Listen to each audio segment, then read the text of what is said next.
Hey guys, welcome back to my channel. Long time no see.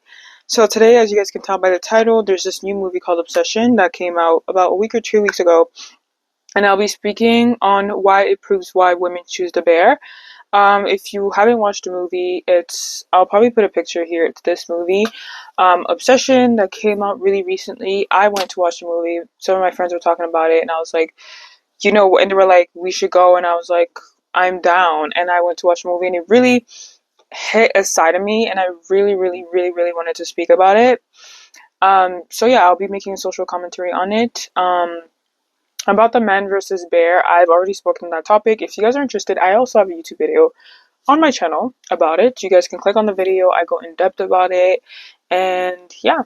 So don't forget to like, comment, subscribe. And this is also a new series that I will be starting, which will be Val's Screen Studies, where I will be essentially talking about my social commentary on some movies that I watch, because I've always wanted to do that. I've also written a whole, like, I wouldn't say essay, but I've written all of my ideas about the movie, and I will be doing that. So I wrote it here, so I will be looking here. I obviously won't be touching on all of these little psychological hints from the movie. I'll be touching on the main things that I honestly wanted to speak about. But if you guys have any other ideas, or if you guys watched the movie, like, you guys should definitely leave a comment. So yeah. Anyways, so I will just give a very brief plot of the movie for the ones who either are not gonna watch it or just want to know what's going on. So to give a very brief plot of the movie, so it's about this girl. Her name is Nikki. So the movie starts, essentially we have um the main character. We're under the main character's perspective. His name is Bear, and Bear has a best friend. His name is Ian, and then we also have, they're kind of like part of like a small friend group. So we have the two girls and two guys. So the two guys are Bear and Ian, and then the two girls are one of the girls, her name is Nikki, and I think the other girl, I think her name was Sarah, probably getting wrong. So they all work at a, I think, music shop, and essentially we start the movie. We know that Bear likes Nikki, and he's too scared to make a move. He's too scared to try something. So obviously he's trying to get his best friend Ian to um, basically like set them up, essentially.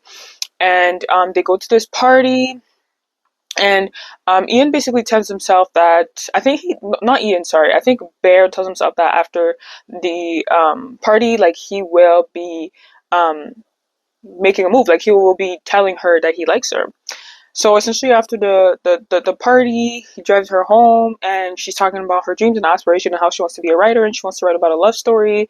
And he essentially says that, like, he was like, "Oh, you're gonna basically write like a romance," and she's like, "No, not a romance, a love story." And he was like, "What's the difference?" And essentially, like, she had lost her necklace, I think a couple hours prior to the party, and he decided he wanted to get her a gift. The gift was essentially a one wish little box, essentially, where the person opens the box, they get to make a wish, and then they crack the little stick thing. So essentially, he gets to her place, he's going to give her that gift that he got for her, and he completely stalls because he's trying to see if he should tell her that he likes her. Essentially, what ends up happening is that he's not able to tell her that he likes her. He's too scared. He makes that wish in the car, and as soon as he makes that wish, she starts acting weird. By weird, she starts essentially like breaking in and out of herself. So like, she'll do something, and then she'll apologize for it, and then she'll start crying. And essentially, what ended up happening throughout the movie is, essentially, after he made that wish did come true. And that his wish was for her to like him more than anybody else in the world. She likes him. She essentially becomes obsessed with him, and she has this inability to really control herself. So she essentially loses the autonomy of her body, and she is completely in love with this man. She goes as far as cooking his cat for him. She goes as far as peeing or being unable to control her fluids around him. Like, it's really crazy, and he ends up not liking it, like it being too much for him to bear. And the only way to undo the wish is if somebody makes a wish that counters your wish, or I think if one of them dies. What ends up happening is that in her state of loss of autonomy, she does make a wish to have him as obsessed as her. It ends up happening, but he did take pills before that happened, so he dies at the end of the movie. So what ended up happening, they all died in the movie. She basically gets back into her normal state because that was the condition for the wish to be broken, is that one of them dies. After he dies, she gets back to her normal state. She cries in the end of the movie. At the when the credits are rolling, she's still crying, and it's really traumatic. Obviously my summary was probably, I left a lot of things out, but this is just a brief summary. If you guys need a more accurate summary, you guys could ask ChatGPT, or you guys could search it up. But yeah, that's basically a brief summary of what ended up happening. And I wanted to speak on a couple of topics of the things that I did notice and the things that I really wanted to address in the movie. So there is, the first thing that I wanted to talk about is the illusion of consent. So in the movie, following the wish made by Bear, we can see that Nikki, and like I explained, Nikki loses complete autonomy of her body. Like, she's unable to really control herself, and it really feels like she's fighting. Like, her normal self is fighting that obsessed version, like that obsessed version of herself who is under that wish. So we can see that, like, sometimes she would like panic. She would do something really embarrassing. Like, there is one scene where she kisses him, and then she like, it's like her real self tries to take control. She panics and pushes back, and then she starts crying and breaking down. We can see it's really two versions of herself that are fighting in her own body. So she is not able to make decisions and make conscious decisions out of her will, because obviously you could see, like, she's losing autonomy of her body. She's fighting herself. And I also strongly believe, and I also know, that the loss of autonomy of her own body means that she was not able to make conscious decision, thus being in a conscious state to give consent for sexual intercourse, because there's a scene where they do have that sexual intercourse, and her body, like, we can see in that scene that she looks completely possessed. And I believe that she wasn't able to give her consent. She wasn't conscious. She was not in her conscious state to give her consent for that sexual intercourse with Bear, thus meaning that she was raped. And from so I'm speaking that from her perspective, from the guy's perspective, from Bear's perspective, he is aware that she is not in a conscious state. He is aware that she's very vulnerable. He is aware that she's constantly fighting herself, and she's expressing these altered behaviors to really try to find herself. And despite that, he still engages in sexual intercourse. He still engages in touching her. He still engages in behaving like everything is normal, fully aware that he made a wish on her, fully aware that she is not in her state, that she's lost autonomy of her body. And I've seen some people and some commentaries of people saying that, oh my gosh, like, he didn't know it was going to work. That doesn't matter. It still comes with the intention and principle that comes behind what he wanted to do. He is, despite the fact that even if he did or did not believe that that wish was going to truly work, he knew that she had lost autonomy of her body. He knew that she was not in her conscious state. He still decided to engage in sexual behaviors with her. That's rape, because she didn't give consent.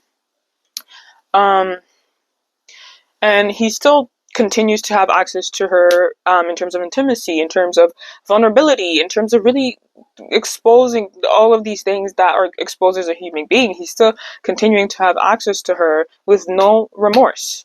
And that is out of pure selfishness, because he wanted his desires to come true. And that's like the scene that I mentioned that I wanted to see, and she does kiss him, and then out of fear she backs up, and then she starts freaking out. She gets really emotional, and she starts crying, and in the scene we can really see that it's the Nikki that is the true Nikki, that is fighting that version of her that is obsessed and can't live without him. And we see that real version of her pull back and try to fight against, and she says, like, she doesn't know what happened, and she starts crying, she starts freaking out, and we can really see that she's fighting to really gain that autonomy back for her body, but she's unable to gain it. And him, he just acts like, oh my gosh, like, you're acting crazy, you're acting really creepy, you're acting weird, like, what are you doing? And everything comes back to him, like, I don't feel comfortable, like, don't you want to be in a relationship with me, everything comes back to me. But he acted out of pure selfishness. He had no regards to how she felt in her body, anything. No consent. She wasn't able to make choices about her body. And that's the point that I want to talk about, that she got raped, she got assaulted. The other part of it that I wanted to talk about is the illusion of the nice guy with innocent intentions. Like, I've seen a lot of arguments online, and obviously it may come across in the movie as him having innocent intentions and just really having this big crush on a girl and then able to confess, and oh my gosh, he likes her so much, but he just can't get his balls to ask her out, and he's so innocent, and he just really liked her. But no, he was a villain in the story because the title of the movie Obsession, a lot of people are like, oh my god, she was obsessed with him, but it actually highlights his obsession with her. His obsession was so deep that he was willing to go as far as making a wish. He was just willing to go as far as taking the complete autonomy of another individual with dreams, with aspirations, for his own selfish needs. He didn't see her as a human being, an individual with choices, individual with dreams. He saw her as Nikki being with me. And he had that lack of awareness for the consequences of his own actions, and he behaved just for himself. So obviously, like, people are saying him, oh my gosh, it's just a guy who was just too scared. I don't take that. I don't take that because he was unable to see that she was an individual with dreams. Like, in the movie, she had dreams and aspirations to become a writer. She had a job that she was sending in her 2 weeks for because she um was moving on to this other chapter of her life. Like, she was young and she had dreams and aspiration, but he did not want to try to think about that. He did not want to care. All he cared about was himself. And if you guys see in the movie, his wish was made in like 5 seconds. He was like, I wish for Nikki to love me more than anybody else in the world. And then he cracks it really fast. Like, he didn't try to think about it. He didn't try to revise it. It was just all about him. So I believe, like, from the movie, I believe he used Nikki for his own selfish sexual and physical desires, and he had no care for her as an individual. Like I said, like, there are times like where we mention really brief, like the movie, we mentioned like her hating her father and things like that. He didn't know about that. He didn't try to know about that. He didn't try to get to know her as an individual. He didn't try to know her in terms of her family situation, in terms of how vulnerable she can get, in terms of her struggles, in terms of her dreams, in terms of um, who she was as a person. And all he cared about was himself. I'm just reading something. And one of the things that really highlights it was him not having a care in the world about her, was the fact that towards the start of the movie, she was talking about how she wants to write a love story. And I was saying how, like, he was like, oh, like a romance. And she was like, no, a love story. And he didn't know the difference. A love story is essentially, we look at understanding characters beyond the love that they share. So we look at the soul, we look at the vulnerability of two individuals, and we also look at the life experiences beyond the love that two individuals have. So it's a love story. So we look at circumstances, we look at what makes these individuals and what brings them together. So obviously, like, love stories don't always have happy endings, right? So this is a love story. We look at individual A, we look at their past experiences, we look at their childhood, we look at their struggles, we look at their life experiences, and we do the same for character B, and we look at what brings them together. That's a love story.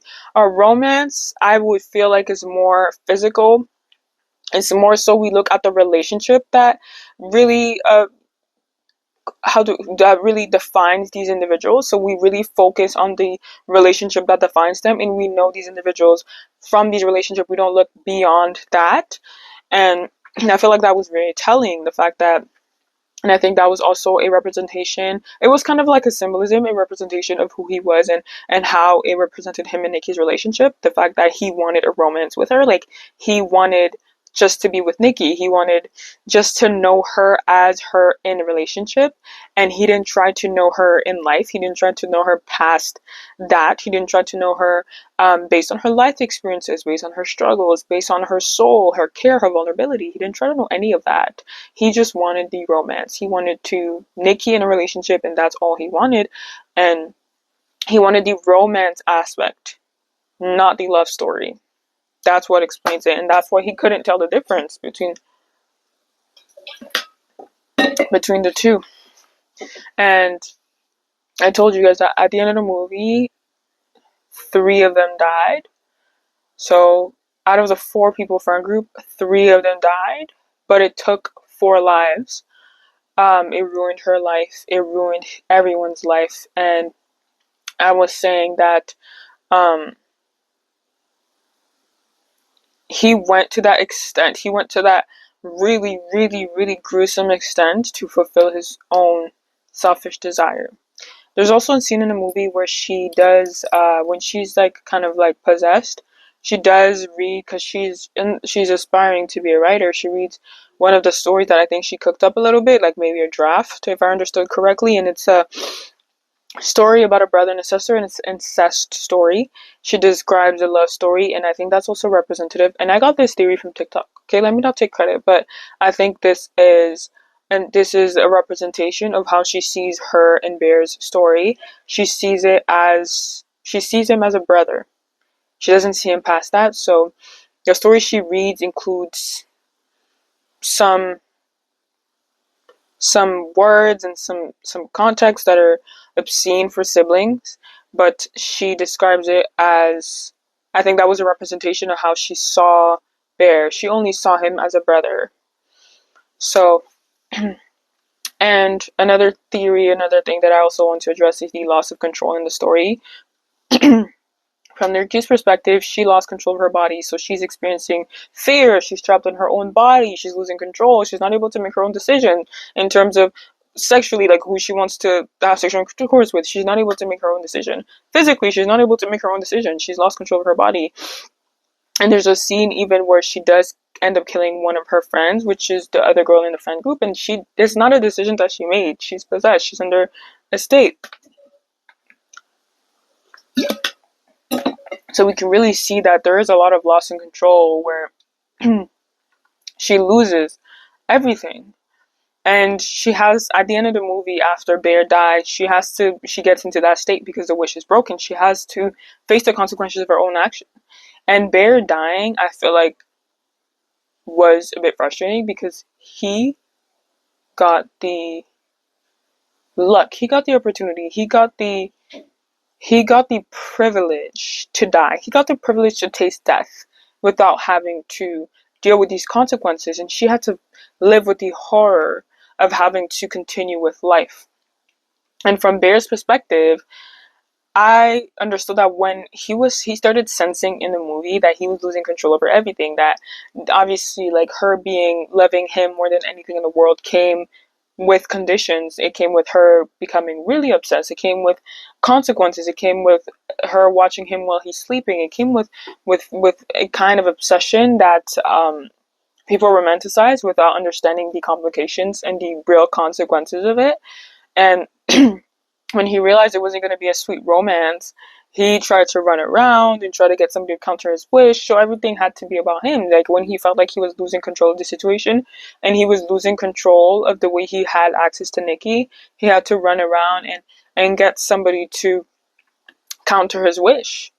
And he did have, just like he was a coward at the start of the movie to confess his feelings to Nikki, he was a coward at the end of the movie. He decided that the best way for him to face that situation was to die. It was for him to escape the consequences of what was going to happen. It was for him to die. And like I said, it was a privilege for him to die. He didn't have to face the consequences of his actions. And that's what's really, really, really frustrating. But yeah, he took the easy way out of the situation. And I feel like him dying at the end of the movie is kind of representative of life. Like, I feel like in life a lot, like, there's things that happen. There's people who do you wrong. This is just a little extra take. There's people who do you wrong. There's unfortunate circumstances we end up with because of other people's actions, because of other people's attitudes.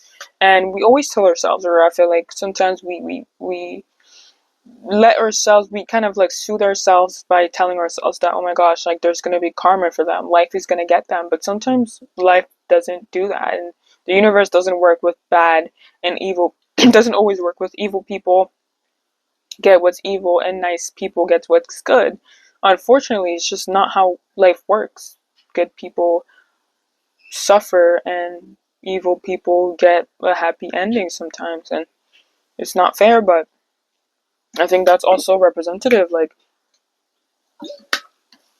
he didn't deserve to escape everything without having to face the consequences of his actions, but despite how evil and selfish he was, he got to do that. And Nikki, her being innocent and just being a girl who had dreams and aspirations, she now has to face the consequences of somebody else's selfish motives. But yeah, like, it's just like in life we'll be like, oh my gosh, like karma's just gonna get them because they're evil, but it just doesn't always work that way. And the last point that I wanted to touch on was the irony of Bear. This is not from TikTok. I actually thought about this, okay? Other people probably thought about this too, but I was thinking, so there's been this whole discourse on social media, and I've also addressed it in my video. You guys should definitely go check it out, where it's a man versus bear discussion. I'll give you guys a brief opening of what it is. You guys can also go watch my video about what it is to see my take on it. Anyways, so essentially the man versus bear discourse is where women use that topic to kind of speak on the atrocities and the experiences they've had to endure just because they're women, sometimes just because they said no, sometimes just because they've rejected a man. So they use the opportunity to be able to speak on their experiences. And obviously women also speak on the fact that they would rather be left alone with a bear rather than being left alone with a man. And women speak on the fact that they would rather be left alone with a bear because a bear has very clear, strict motives: defend, protect, survive. They're going to defend their cubs, they're going to protect their cubs, they're going to survive, they're going to find food. If they feel like they're facing danger, they're going to kill you. Get it over with. A man, no.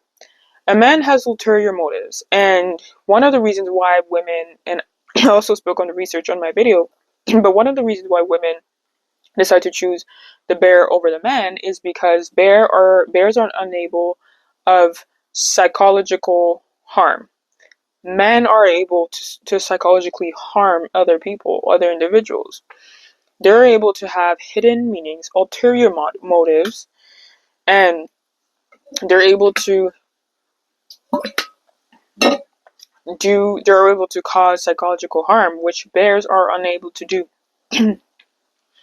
But it also came with the fact that when women came forward and spoke up about man versus bear, there's also that side where it was really focused on symbolism. Women did not actually want to be left alone with a bear. Women came forward just because they wanted to be able to have a safe space to speak about their experiences. They wanted to open the eyes of man to show them that, hey, this is what happened when I've been left alone with a man. And obviously, a lot of grown men got triggered, whatever. Anyways, so that's what the discussion was about. It was supposed to be a safe space for women to speak about the experiences that they've endured, to speak about the fact that they would rather be left with somebody who's able to kill them rather than being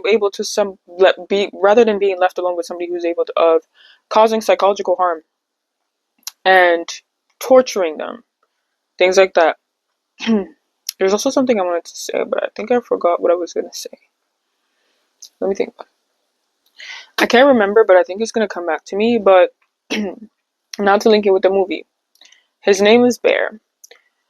The very thing that women choose to pick over choosing a man. His name is Bear. You would think, hey, since his name is Bear, he would be able to show traits of protection. He would be able to express himself. He would be able to be somebody who women would feel safe around, who maybe Nikki would feel safe around.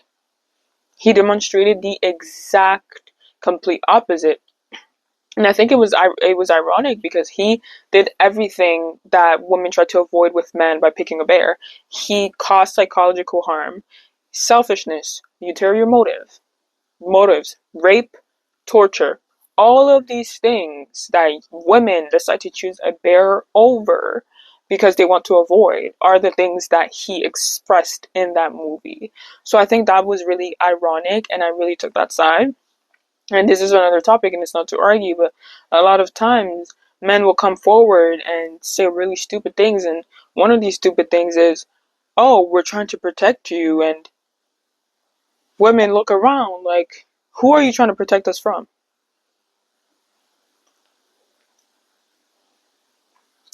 Yeah. But yeah, so these are the topics that I wanted to speak about. These are the things that I wanted to hit on. If there's anything that I missed or anything that you guys, like, who've watched the movie, think that would be important to address, or things that you guys have noticed, because there's so many takes on TikTok, there's so many takes from other people that I find so interesting. You guys can leave in the comments. Don't forget to like, comment, subscribe. If you guys haven't watched the movie, it's definitely worth a watch. It's a horror movie. From my perspective, it's not a horror movie like, oh my gosh, it's the scariest movie ever. It's more like a psychological thriller, like it really messes with your head. And looking at it, maybe it might come off as simple, but there's so many little clues in the movie and little things that you have to pay attention to that really make that movie top tier. I definitely would recommend watching it. You guys should definitely go watch it. But anyways, don't forget to like, comment, subscribe, and you guys can let me know what you guys think of my take, and I'll see you guys in another lifetime.